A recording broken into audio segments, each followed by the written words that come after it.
Welcome to English to Bengali audio books. আজ শোনাবো অ্যালফন্সে দাউদেতের ছোট গল্প দ্য লাস্ট লেসন।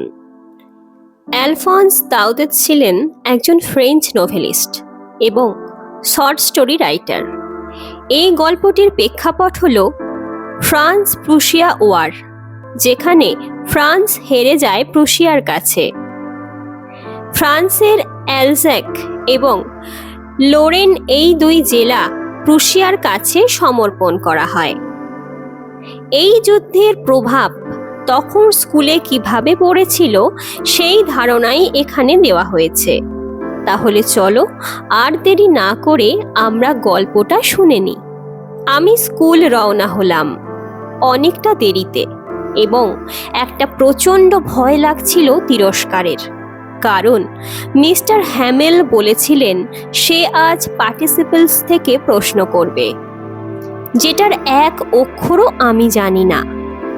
এক মুহূর্তের জন্য আমি ভাবলাম পালিয়ে যাই এবং দিনটা কাটাই দরজার বাইরে। এই দিনটা ছিল উষ্ণ এবং ঝলমলে। পাখিরা বনের কিনারায় কিচির মিচির করছিল, আর কাঠ কারখানার পিছনের খোলা মাঠে প্রুশিয়ান সৈন্যরা প্রশিক্ষণ নিচ্ছিল, যেগুলো পার্টিসিপেলের থেকে অনেক বেশি প্রলোভক ছিল। কিন্তু আমার প্রলোভন আটকাবার ক্ষমতা ছিল, তাই স্কুলের জন্য দ্রুত যেতে লাগলাম। যখন আমি টাউন হল পেরুচ্ছিলাম, তখন খবর টাঙানোর বুলেটিন বোর্ডের সামনে ভিড় হয়েছিল। শেষ 2 বছর ধরে সব খারাপ খবর এখান থেকেই আসছিল, যেমন যুদ্ধের হেরে যাবার সব ড্রাফট, কমান্ডিং অফিসারের নির্দেশ। আমি ভাবছিলাম না থেমেই যে এখন কি ব্যাপার, আর যত তাড়াতাড়ি সম্ভব যাবার চেষ্টা করলাম। একজন কামার, তার নাম ওয়াচটার, সে সেখানে ছিল তার শিক্ষানবিশকে নিয়ে। বুলেটিনটা পড়ছিল। সে আমাকে বলল, এত জোরে যেও না ছেলে, তুমি স্কুল পৌঁছে যাচ্ছ তার অনেক আগেই। আমি ভাবলাম সে আমার উপর মজা করছে এবং আমি পৌঁছলাম মিস্টার হ্যামেলের ছোট্ট বাগানে। সাধারণত যখন স্কুল শুরু হয় তখন সে ভয়ানক হট্টগোলের শব্দ আসে, যেটা রাস্তা থেকে শোনা যায়, যেমন ডেস্ক খোলা ও বন্ধ, খুব জোরে জোরে একসাথে পড়ার শব্দ, যেটা কানে হাত দিয়ে করলে ভালো করে বোঝা যায়, আর শিক্ষকের টেবিলে বেত্রাঘাতের শব্দ। কিন্তু এখন সব শান্ত। আমি হইচইগুলো এভাবেই মাপছিলাম আমার ডেস্কে যেতে যেতে এবং তার দিকে না তাকিয়ে। কিন্তু এই দিনের সবকিছুই রবিবারের সকালের মতো শান্ত ছিল। আমি জানালা দিয়ে দেখলাম আমার সহপাঠীদের, যারা তাদের জায়গায় বসে আছে, আর মিস্টার হ্যামেল হাঁটছিলেন তার ভয়ানক লোহার রডটা হাতের মধ্যে নিয়ে। আমি দরজাটা খুললাম আর সবার সামনে গিয়ে পড়লাম। ভাবতে পারছো আমি কতটা লজ্জা আর ভয় পেয়েছিলাম? কিন্তু কিছুই ঘটল না। মিস্টার হ্যামেল আমাকে দেখলো আর খুব দয়ালু হয়ে বলল, তাড়াতাড়ি তোমার জায়গায় যাও ছোট্ট ফ্রান্স, আমরা আজ তোমাকে ছাড়াই শুরু করেছি। আমি লাফিয়ে বেঞ্চে গেলাম এবং ডেস্কে বসলাম। আমি ভয়ে ভয়েই দেখলাম আমাদের শিক্ষক আজ সুন্দর সবুজ কোট পরেছে, তার ঝালরযুক্ত জামা আর ছোট্ট কালো সিল্কের টুপি, যেগুলোতে সব কারুকার্য করা, যেগুলো সে কখনো পরেনি তত্ত্বাবধায়ক বা পুরস্কার বিতরণীর দিন ছাড়া। এর সাথে পুরো স্কুলটাই আশ্চর্য এবং গুরুগম্ভীর হয়ে আছে। আর একটা জিনিস যেটা আমাকে সব থেকে বেশি অবাক করলো, সেটা হলো পিছনের বেঞ্চগুলো সবসময় যেগুলো ফাঁকাই থাকে, আজ সেখানে গ্রামের মানুষ এসেছে চুপচাপ বসে আছে আমাদের মতো। বৃদ্ধ হাউসার, যে পরে আছে 3 কোনা একটা টুপি, এছাড়াও প্রাক্তন মেয়র, প্রাক্তন পোস্টমাস্টার এবং আরও অনেকেই। সবাইকে দেখে মনে হচ্ছিল দুঃখিত। হাউসার একটা পুরনো বর্ণ পরিচয় এনেছে, যেটার প্রান্ত সে আঙুলে করে ধরে আছে এবং হাঁটুর ওপর সেটা খুলে ভারী চশমার মধ্য দিয়ে পাতাগুলো দেখছে। যখন আমি এই সব দেখে বিস্মিত, তখন মিস্টার হ্যামেল তার চেয়ারটা এগিয়ে নিয়ে এলেন এবং সেই একই গম্ভীর এবং ভদ্র স্বরে বললেন, যেমনটা সে বলে, আমার ছাত্ররা, এইটা আমার শেষ শিক্ষা যেটা আজ দিচ্ছি। বার্লিন থেকে নির্দেশ এসেছে যে অ্যালসাক এবং লোরেনের স্কুলে শুধুমাত্র জার্মানি পড়ানো হবে। নতুন শিক্ষক কাল আসবে। এটা তোমাদের শেষ ফ্রেঞ্চ শিক্ষা। আমি চাই তোমরা মনোযোগী হও। এই শব্দগুলি আমার কাছে বজ্রপাতের মতোই শোনালো। ওই হতভাগ্য লোকগুলো টাউন হলে এই খবরটাই প্রদর্শিত করছিল, আমার শেষ ফ্রেঞ্চ শিক্ষা। কেন? আমি তো খুব অল্পই লিখতে পারি, আর কখনো বেশি শিখতে পারবো না। আমাকে এখানেই থামতে হবে এবার। আমি খুব দুঃখিত হলাম আমার শিক্ষাকে ঠিকমতো গ্রহণ না করার জন্য। সেই সময়টাতে পাখির ডিম খুঁজতে যেতাম, কখনো আবার স্লাইডিংও করতাম। আমার যে বইগুলোকে আগে উপদ্রব মনে হচ্ছিল, সেগুলো বয়ে নিয়ে যাওয়া কঠিন। আমার ব্যাকরণ, সাধুদের ইতিহাস আর পুরনো বন্ধু যাদের আমি ছাড়তে পারবো না। আর মিস্টার হ্যামেলকেও না। সে যে ধারণাটা তৈরি করেছিল সেটা আমি আগে দেখিনি। সেগুলো আমাকে তার শাসন এবং তার পাগলামি সব ভুলিয়ে দিয়েছিল। হতভাগ্য মানুষ। শিক্ষার শেষ দিন বলেই সে রবিবারের মতো ভালো পোশাক পরিধান করেছিল। আমি এখন বুঝতে পারছি কেন গ্রামের বৃদ্ধ মানুষগুলো ঘরের পিছনে বসেছিল, কারণ তারাও দুঃখিত ছিল যে তারা আর কখনো স্কুলে আসেনি। এটা ছিল তাদের শ্রদ্ধা জানানোর ধরন সেই শিক্ষকের প্রতি যে 40 বছর বিশ্বাসীভাবে শিক্ষাদান করেছেন, এবং সেই দেশের প্রতি যেটা আর তাদের থাকবে না। যখন এগুলো ভাবছিলাম, শুনতে পেলাম আমার নাম ডাকা হচ্ছে। এটা ছিল আমার পালা আবৃত্তি করার জন্য। আমি সক্ষম হব পার্টিসিপেলের নিয়মগুলো একদম ভুল না করে জোরে এবং পরিষ্কারভাবে বলতে।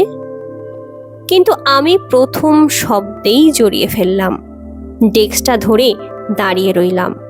আমার হৃদস্পন্দন বেড়ে গেল, আর চোখ তুলে দেখার সাহস পেলাম না। আমি শুনতে পেলাম মিস্টার হ্যামেল বলছে, আমি তোমাকে বকবো না ছোট্ট ফ্রান্স, তুমি নিশ্চয়ই খুব খারাপ অনুভূতি বহন করছো। দেখো এটা কেমন। আমরা প্রতিদিন বলতাম, বাহ, আমাদের অনেক সময় আছে, আমরা এটা কাল থেকে শিখব। আর দেখো এখন আমরা কোথায় এসে পড়লাম। এটাই হলো সবচেয়ে বড় সমস্যা অ্যালজাকের সাথে। কাল থেকে এটা পড়া বন্ধ হয়ে যাবে। তখন বাইরের কিছু মানুষের অধিকার থাকবে তোমাকে বলার এটা কেমন, আর তুমি ভান করবে একজন ফ্রেঞ্চ ম্যান হবার, আর তুমি তোমার নিজের ভাষা বলতেও পারবে না, লিখতেও পারবে না। কিন্তু তুমি সবচেয়ে খারাপ নও ছোট্ট ফ্রান্স। আমরা সবাই নিজেদের নিন্দা করি। তোমার বাবা মা উদ্বিগ্ন হবে না যে তুমি শেখোনি। তারা বরং এটা আশা করবে যে তুমি ফার্মে কাজ করবে অথবা মিলে, যাতে অল্প কিছু টাকাও আসে। আর আমাকেও দোষারোপ করা হবে। আমি কি তোমাকে পড়ানোর পরিবর্তে ফুল গাছে জল দিতে পাঠাইনি? আর যখন আমি মাছ ধরতে যেতাম তোমাকে ছুটি দিইনি? এইভাবে একটার পর একটা কথা মিস্টার হ্যামেল ফ্রেঞ্চ ভাষায় বলে যাচ্ছিলেন। সে বলল, এটা পৃথিবীর সবচেয়ে ভালো, পরিষ্কার এবং যুক্তিপূর্ণ একটা ভাষা, যেটা আমাদের উচিত নিজেদের মধ্যে রক্ষা করা এবং কখনো না ভোলা। কারণ যখন একজন মানুষ কৃতদাস হয়, তার কারাগারের চাবি হিসাবে ভাষাকে রাখা উচিত সবার প্রথমে। সে একটা ব্যাকরণ বই খুলল এবং পড়ল। আমি অবাক হলাম। আমি কি ভালোই বুঝতে পারছিলাম। সে যেটাই বলছিল সেটাই সহজ লাগছিল। আমার মনে হলো আমি কখনো এত ভালো করে শুনিনি, আর সে আগে এত ধৈর্য ধরে বর্ণনা করেওনি। মনে হচ্ছিল এই হতভাগ্য মানুষটা যাবার আগে আমাদের সবটুকু দিয়ে দিতে চায়, যেটা সে জানে, এবং এক ঘায়ে সবটা আমাদের মাথায় যেন ঢুকিয়ে দেবে। ব্যাকরণের পরে আমাদের লিখতে দিলেন। সেই দিন মিস্টার হ্যামেল আমাদের নতুন খাতা দিলেন এবং সুন্দর হাতের লেখায় ফ্রান্স আলজাক, ফ্রান্স আলজাক লিখতে দিলেন। তাদের দেখে মনে হচ্ছিল ছোট্ট পতাকা যেটা উড়ছে স্কুলের ঘরের সর্বত্র, ডেস্কের ওপর রড থেকে যেন ঝুলছে। আমার দেখা উচিত ছিল সবাই কেমন কাজ করছে, কেমন শান্ত ছিল সব। কেবল খাতায় পেন চালানোর শব্দই আসছিল। কিছু পোকা উড়ে গেল, কিন্তু কেউ দেখল না। এমনকি সবচেয়ে ছোট ছেলেটাও তাদের ফিশ হুকের নিখুঁত ট্রেস করছিল, যেন এটাও ফ্রেঞ্চ ছিল। ছাদে পায়রা খুব আস্তে আস্তে ডাকছিল। আমি ভাবছিলাম তারা কি পায়রাদেরও জার্মান শেখাবে। যখন আমি আমার লেখা থেকে মুখ তুললাম, দেখলাম মিস্টার হ্যামেল চেয়ারে স্থির হয়ে বসে আছেন আর একটার পর একটা জিনিস দেখছেন, যেন তিনি তার মনটাকে স্থির করতে চাইছেন যে কেমন দেখতে সবকিছু তার ছোট্ট স্কুল ঘরের। 40 বছর ধরে সে একই জায়গায় থেকেছে। বাইরে তার বাগান আর সামনে ক্লাস। কেবল ডেস্ক আর বেঞ্চগুলো মসৃণ হয়েছে। ওয়ালনাট গাছটাও লম্বা হয়েছে, আর আঙুর গাছ যেটা সে লাগিয়েছিল সেটা জানলা থেকে ছাদে বৃদ্ধি পেয়েছে। তার হৃদয়টা খুবই বিষাদগ্রস্ত হয়ে আছে সব ছেড়ে যেতে হবে বলে। তার বোন ওপরের ঘরে সব গোছাচ্ছে, কারণ তারা পরের দিন দেশ ছেড়ে চলে যাবে। কিন্তু তার যথেষ্ট সাহস ছিল প্রতিটা লেসনের শেষ পর্যন্ত শোনার। লেখার পরে আমরা ইতিহাস পড়লাম। তারপর শিশুরা সুউচ্চ স্বরে বা, বে, বি, বো, বু বলতে লাগলো। ঘরের পিছন থেকে হাউসার তার চশমাটা পরে তার বর্ণপরিচয় হাতে ধরলো আর তাদের সাথে পড়তে লাগলো। সেও কাঁদছিল, তার স্বর কাঁপছিল দুঃখে। আর এটা খুব হাস্যকর যে আমরা সবাই কাঁদছিলাম। আমার খুব ভালো মনে আছে সেই শেষ লেসন। চার্চের ঘড়িতে 12টা বাজলো। তারপর অ্যাঞ্জেলাসে একই সময় প্রুসিয়ানদের দামামা বাজলো ড্রিল থেকে ফেরার, যেটা শোনা যাচ্ছিল জানালা থেকে। মিস্টার হ্যামেল দাঁড়ালো চেয়ার থেকে। খুব বিবর্ণ লাগলো তাকে। আগে তাকে এত লম্বা মনে হয়নি। সে বলল, আমার বন্ধুরা, আমি কিন্তু তার গলা বুঝে এলো। সে আর বলতে পারল না। তারপর সে ব্ল্যাকবোর্ডের কাছে গেল, এক টুকরো চক নিল।